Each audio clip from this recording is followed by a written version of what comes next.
Can you speculate on the shape of cities, shape of Asian cities as opposed to Western cities? How do you think these two regions will, the cities in these regions will grow and will develop? The cities in Europe took a leap forward with the Industrial Revolution. In the last century, the major developments in urban progress were in the US. And it was rationalization taken to an extreme degree. So you have grid patterns. This is First Street, Second Avenue, East, North, Southwest. And this gives American cities a convenience and an ease of understanding, which you don't find in European cities, which grew from old towns, old concentrations organically, higgledy-piggledy. For the cities of the 21st century, I think we have to look at China. Because after over a century of revolution, properties have finally been re-aggregated in the hands of the collective. So now, with a central will, you can create a putong, you can build high-speed rail, you can straighten out highways, tunnels, create university cities, and so on. So I think China will be very interesting in terms of urban experimentation on a massive scale. Singapore, because of our own history, was able to completely recreate the cityscape through the URA. And Lee Kuan Yew very early moved to amend the laws, concentrating a lot of powers in the state.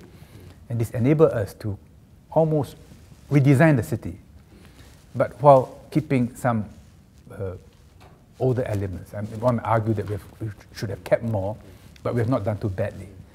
So because of this, we became of great interest to the Chinese. Yeah. And what we do here, if it's a good idea, they multiply it by a factor of 5 or 10.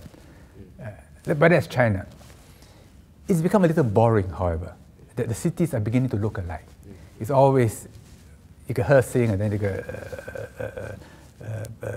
one circular road, Huang San Huang, and so on. And it's almost Taoist in their conception of urban development. First, you plant a pole, and then let the pole radiate. When it grows to sufficient size, you plant a new pole. It's almost philosophically a polar opposite of the Western Cartesian way of looking but at it's also them. similar in the way that it's a pattern that is done repeated. Yeah.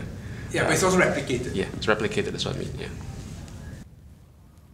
If you are in a continental country, say in the US in the 19th, 20th century, you begin, say you have Sears, you have McDonald's, 7-Eleven. Once you have a model, it works, you replicate across the whole continent. So you expand very fast. In a city-state, you create a model for this city-state, it cannot be easily replicated outside the city-state. So we don't enjoy the advantage of what Arnold Toynbee called mimesis. You see. But if you adapt, then you say, okay, I made an adaptation, like CapitaLand in China, it can replicate in China. And so too, we're trying to find a formula for India. So with adaptation, this Singapore DNA can replicate. And those who are able to find the formula, they will succeed. Those who are unable to, their success will be confined to Singapore alone.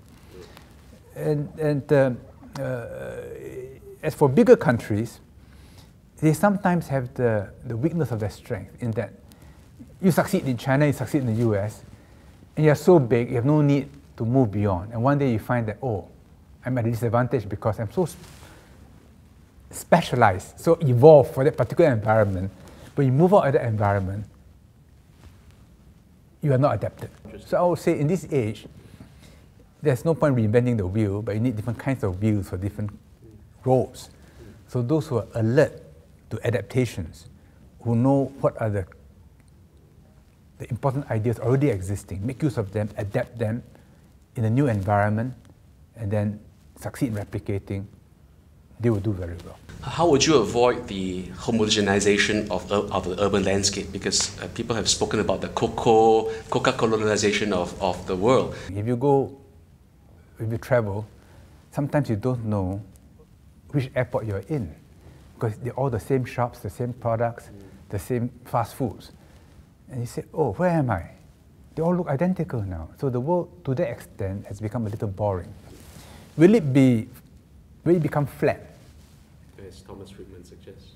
I don't think it would, because human society is complex. Human culture is enduring. There are millions of lines of code in each and every one of us, transmitted by culture, many of which we are not even conscious of, but which affect our behavior, our pattern of interactions, our sense of aesthetics. So if you move from city to city, the characters change. Even within China, yes, Han culture is dominant, but within Han culture, there are regional cultures. The differences are not as great as you move from country to country in Europe.